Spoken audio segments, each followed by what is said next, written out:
Dubai air show. Dubai air ಶೋನಲ್ಲಿ ತೇಜಸ್ ಪತನ, pilot ಸಾವು. ದುಬೈ ಏರ್ ಶೋ ವೇಳೆ ಭಾರತೀಯ ವಾಯುಪಡೆಯ ಲಘು ಯುದ್ಧ ವಿಮಾನ ಎಲ್ಸಿಯ ತೇಜಸ್ ಶುಕ್ರವಾರ ಪತನಗೊಂಡಿದ್ದು, ಪೈಲಟ್ ಮೃತಪಟ್ಟಿದ್ದಾರೆ. ಹಿಂದೂಸ್ತಾನ್ ಏರೋನಾಟಿಕ್ಸ್ ಲಿಮಿಟೆಡ್ ಎಚ್ಎಎಲ್ ಅಭಿವೃದ್ಧಿಪಡಿಸಿರುವ ಏಕ ಆಸನವುಳ್ಳ ಈ ಯುದ್ಧ ವಿಮಾನವು ಶುಕ್ರವಾರ ಮಧ್ಯಾಹ್ನ ಏರ್ ಶೋನಲ್ಲಿ ಪ್ರದರ್ಶನ ನೀಡುತ್ತಿದ್ದ ವೇಳೆ ನೋಡುತ್ತಿದ್ದಂತೆ ಆಗಸದಿಂದ ಬೆಂಕಿಯುಂಡೆ ನೆಲಕ್ಕೆ ಅಪ್ಪಳಿಸಿ ಪತನಗೊಂಡಿತು. ಘಟನೆ ನಡೆದ ಸ್ಥಳದಲ್ಲಿ ದಟ್ಟ ಹೊಗೆ ಆವರಿಸಿಕೊಂಡಿದ್ದರಿಂದ ಪೈಲಟ್ ಪ್ರಾಣಾಪಾಯದಿಂದ ಪಾರಾಗಿದ್ದಾರೆಯೇ ಎನ್ನುವ ಅನುಮಾನ ವ್ಯಕ್ತವಾಗಿತ್ತು. ದುರ್ಘಟನೆಯಲ್ಲಿ ಪೈಲಟ್ ಮೃತಪಟ್ಟಿರುವುದನ್ನು ವಾಯುಪಡೆ ಸಂಜೆಯ ವೇಳೆಗೆ ದೃಢಪಡಿಸಿದೆ. ದುಬೈ ಏರ್ ಶೋನ ವೈಮಾನಿಕ ಪ್ರದರ್ಶನದ ವೇಳೆ ತೇಜಸ್ ಪತನಗೊಂಡಿದೆ.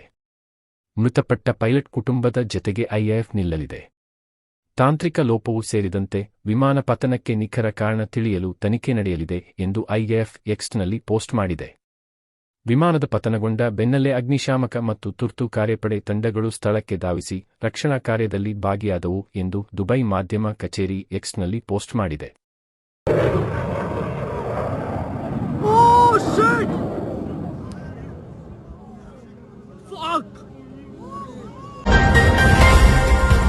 ನಾಲ್ಕು ನೂತನ ಕಾರ್ಮಿಕ ಸಂಹಿತೆಗಳು ಜಾರಿ. ಕೇಂದ್ರದಿಂದ ಅಧಿಸೂಚನೆ. ಕೇಂದ್ರ ಸರ್ಕಾರವು ಕಾರ್ಮಿಕ ಕಾನೂನುಗಳನ್ನು ಸಮಗ್ರವಾಗಿ ಪರಿಷ್ಕರಿಸಿದ್ದು, 4 ನೂತನ ಕಾರ್ಮಿಕ ಸಂಹಿತೆಗಳು ಶುಕ್ರವಾರದಿಂದ ಜಾರಿಗೆ ಬಂದಿವೆ. ಕೇಂದ್ರ ಸರ್ಕಾರವು ಈ ಕುರಿತು ಅಧಿಸೂಚನೆಯನ್ನು ಹೊರಡಿಸಿದೆ.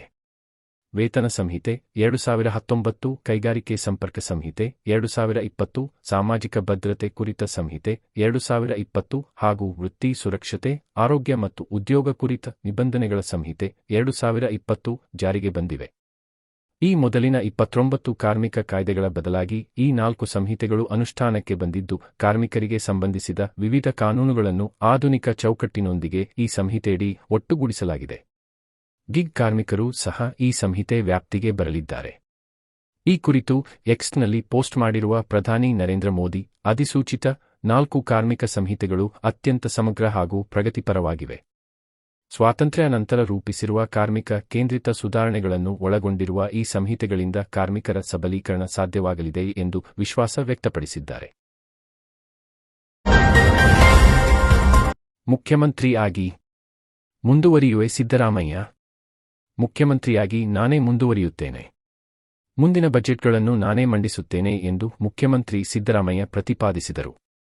ಮೈಸೂರಲ್ಲಿ ಪತ್ರಕರ್ತರ ಜೊತೆ ಶುಕ್ರವಾರ ಅವರು ಮಾತನಾಡಿದರು. ಉಪಮುಖ್ಯಮಂತ್ರಿ ಡಿಕೆ ಶಿವಕುಮಾರ್ ಅವರು ಹೇಳಿದಂತೆ ನಾನೆಂದೂ ಮಾತಿಗೆ ತಪ್ಪುವುದಿಲ್ಲ. ರಾಜ್ಯದ ಜನರಿಗೆ ನೀಡಿದ ಗ್ಯಾರಂಟಿಯ ಭರವಸೆಯನ್ನು ಈಡೇರಿಸಿದ್ದೇನೆ. ಮುಖ್ಯಮಂತ್ರಿಯಾಗಿಯೂ ಮುಂದುವರಿಯುತ್ತೇನೆ ಎಂದು ಹೇಳಿದರು.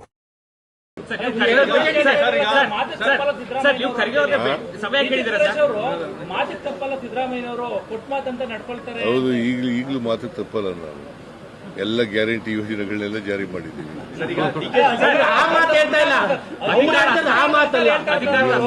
ಅವ್ರು ಹೇಳ್ತಿರುವಂತದ್ದು ಬೇರೆ ಅಧಿಕಾರ ಅದು ಹೈಕಮಾಂಡ್ನವ್ರು ಏನ್ ತೀರ್ಮಾನ ಮಾಡ್ತಾರೋ ಅದು ಮಾಡಬೇಕು. 2 ಬಜೆಟ್ ಮಾಡ್ತೀರಾ ಸರ್? ಹೌದು, 2 ಬಜೆಟ್. ಯಾವುದು? ನೀನು ಯಾಕೆ ನನ್ ಕೇಳ್ತಾ ಇದ್ದೀಯ? ಬಜೆಟ್ ಮಾಡ್ತೀನಿ. ಹೌದು, ನಾನೇ ಮುಂದುವರಿತೀನಿ. ಬಜೆಟ್ನು ನಾನೇ ಮಂಡಿಸ್ತೀನಿ. ಯಾರು? ಖರ್ಗೆ ಅವರು ಬೆಂಗಳೂರು ಬರ್ತಾ ಇದ್ದಾರೆ. ಇವತ್ತು ಬೆಂಗಳೂರು ಬರ್ತಾ ಇದ್ದಾರೆ. ಬಂದಾಗ ನಾಳೆ ಭೇಟಿ ಮಾಡ್ತಾರೆ.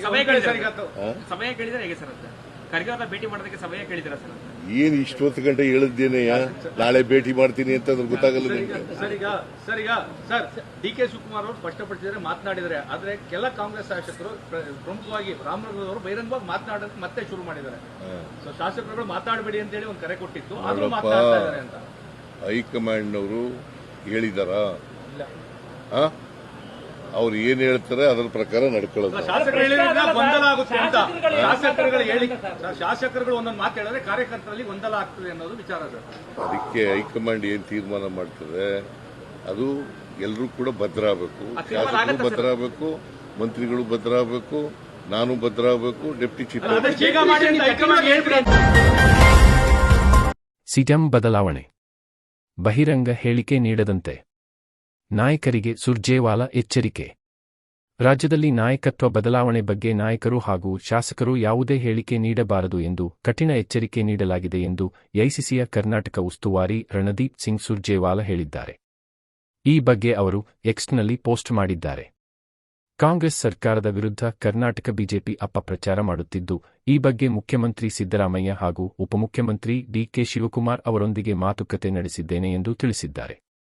ಕಾಂಗ್ರೆಸ್ನ ಕೆಲವು ನಾಯಕರು ಹಾಗೂ ಶಾಸಕರ ಅನಗತ್ಯ ಹೇಳಿಕೆಗಳು ಊಹಾಪೋಹ ಹೆಚ್ಚಳಕ್ಕೆ ಕಾರಣವಾಗಿದೆ. ನಾಯಕತ್ವ ಬದಲಾವಣೆ ಬಗ್ಗೆ ಬಹಿರಂಗ ಹೇಳಿಕೆ ನೀಡದಂತೆ ಅಥವಾ ಪಟ್ಟಭದ್ರ ಹಿತಾಸಕ್ತಿಗಳು ಪ್ರಚಾರ ಮಾಡುತ್ತಿರುವ ಕಾರ್ಯಸೂಚಿಗೆ ಬೀಳದಂತೆ ಪಕ್ಷ ಅವರಿಗೆ ಕಠಿಣ ಎಚ್ಚರಿಕೆ ನೀಡಿದೆ ಎಂದು ಬರೆದುಕೊಂಡಿದ್ದಾರೆ.